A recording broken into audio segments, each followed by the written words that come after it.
he worked. Yeah, so the factory itself started here in Waterford, and then when Waterford Crystal in the 1990s, we decided to make a factory. Oh, sorry, you had to take us back. Yeah, so 50 years. Well, these wooden molds and tools only have a lifespan of about 7 to 10 days, so we only use these molds when we're making it. Another example of tool we have here is this. This is called a pitch, and this is used. Now the craftsmen are currently working on our pelvis, our blades. This is what our teeth will look like.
So this is the blowing department. So here you can see our craftsmen, they put the crystal into the cast iron mold and they're twisting it, blowing it into its final shape. So the reason he's blowing is to create the hollow of the piece, and he's twisting it so that it doesn't get caught to the edge of the mold.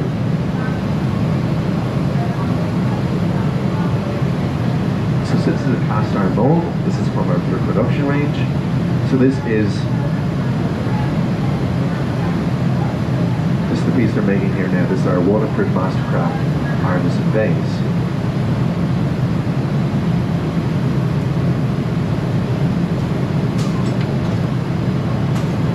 So now that the piece has been shaped, it's going to be brought down to our bench below here, where it's going to be constantly turned, heated up a bit more, making it easier to shape and mold. Yeah, well, look at the top of the mold and molding.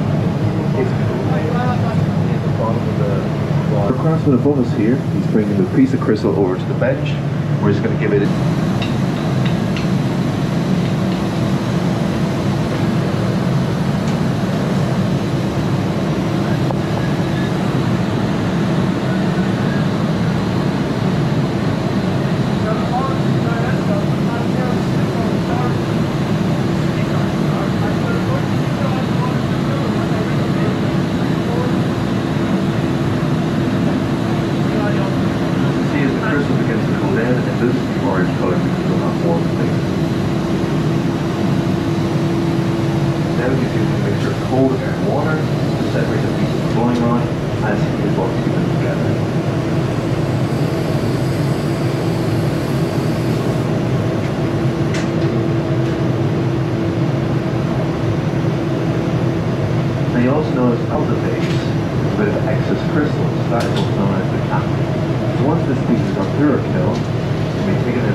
they're going to be go through their third stage of quality inspection.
The colours.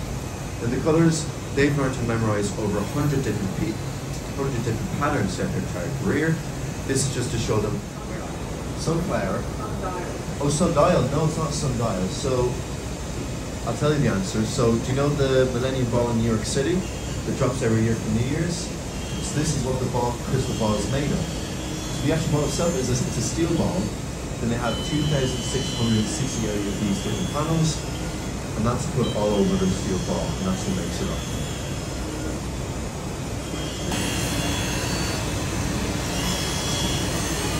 Colours.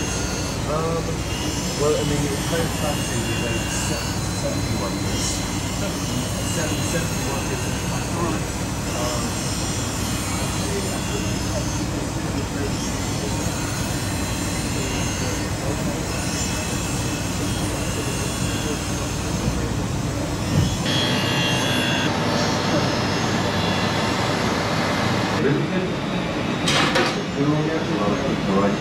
Friction, and it's also used to wash away your fabric with the crystal. So you can see the way when the water's dripped down, it's so whitish water, so that's the kind of enough. So an example of the wedge of the plastering can be on the stick under here. You can see on the neck this sort of fingerprint style.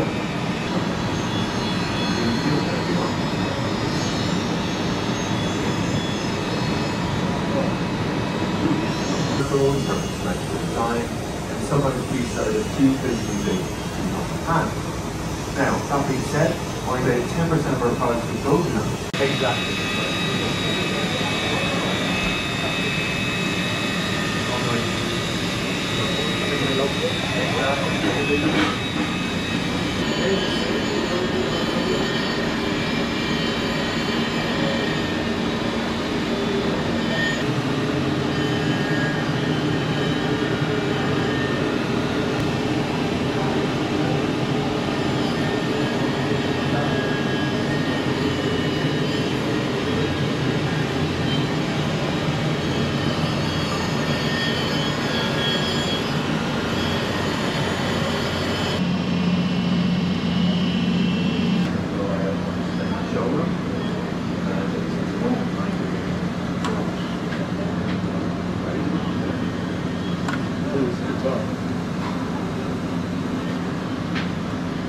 Okay, so this is we still come there, and that's actually two wings, and the next week. So we use Loctite glue, here, and finally these ultraviolet.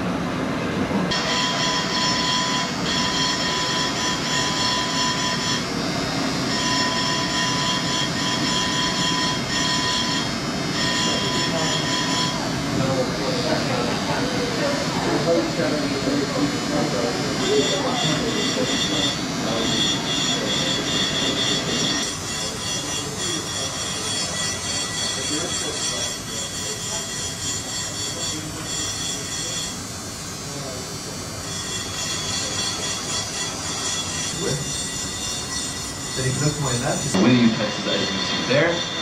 We also have diamond buzzing, which is done on the same bench with the white bits on top. And then sandblasting is done using the blue machine over there that we just passed. And that's the sandblasting machine. So copper winning is used to give the crystal its more 3D effect. So let's say we're doing human or animal figures, we use them on the eyes to make them look more prominent. Diamond buzzing will be used to further enhance detail, and then sandblasting is used for our production range, and also to add our stamp of excellence. So then if you look at just in front of us here, on the right you'll see our Baraka Battle trophy, which was given to us in 2015 by our former Taoiseach Henry Penny.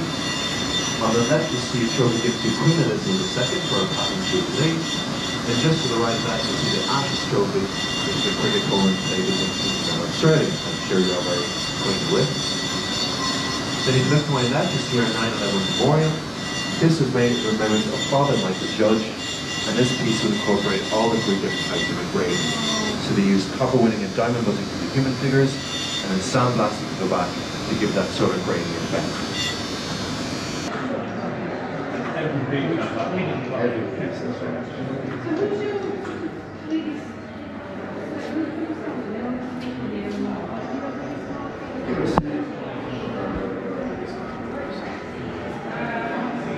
So that concludes our tour.